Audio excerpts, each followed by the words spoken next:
జీ5 app download చేసుకుని పూర్తి ఎపిసోడ్లని ఉచితంగా చూడండి. ఎరా నీకు సిగ్గులేదు? దానివల్ల కడుపు పోయిందన్నావు. మళ్ళీ ఈ ఇంటికొచ్చి దానెదురుగా ఎలా ఉందో అనుకుంటున్నారు? దమయంతి, బుద్ధి లేకుండా మాట్లాడుకో.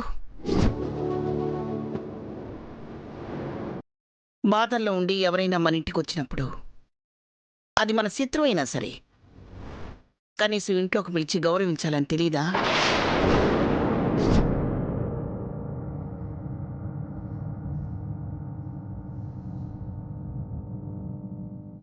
అలా బాగలేని పిల్లని రోడ్డు మీద నిలబెట్టి మాట్లాడుతున్నావు.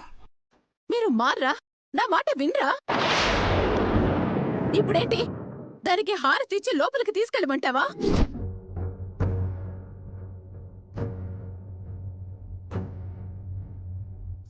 అమ్మా, అమ్మమ్మ చెప్పింది విను. కాసేపు నువ్వేం మాట్లాడకు.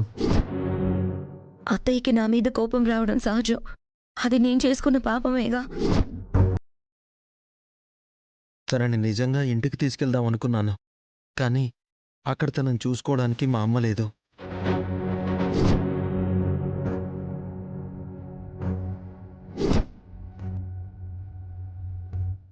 అలాని హాస్పిటల్లో ఉంచే స్తోమత కూడా లేదు. ఒకవేళ తనని ఇంటికి తీసుకెళ్ళినా తనని చూసుకుంటూ నేను ఇంట్లోనే ఉండిపోతే కనీసం తనకి మందులు తీసుకురావడానికి కూడా నా దగ్గర డబ్బులు లేవు.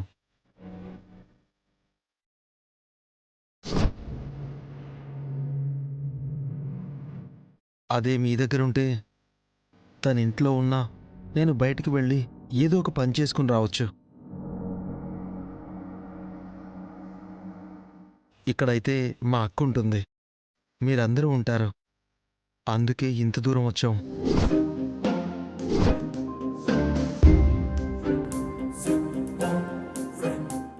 నువ్వేం చేయాలనేది తర్వాత ఆలోచించుకోవచ్చు. ముందైతే తనని లోపలికి తీసుకురా.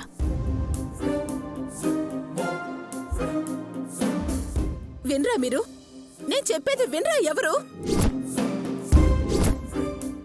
మీకంతగా వాళ్ళని చూసుకోవాలని అనిపిస్తే 10 రూపాయలు డబ్బులిచ్చి బయటికి పంపించండి.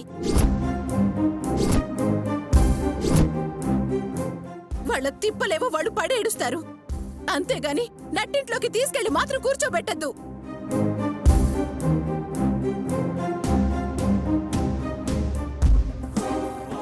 వాళ్ళింట్లో ఉన్న దగ్గర నుంచి ఎప్పుడేం జరుగుతుందో అని భయపడి చావాలి మనం.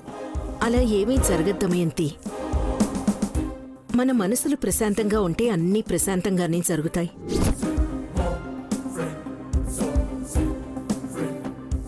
ఇది ఇలాగే మాట్లాడుతుందమ్మా. బాగలేని పిల్లని ఇలా ఎంతసేపు నించోబెట్టి మాట్లాడతాం? ముందు లోపలికి తీసుకెళ్దాం పదండి. రే బాజీ, అమ్మా, దిష్టి తీయడానికి కావాల్సినవి తీసుకురా. అలాగే వెళ్ళు.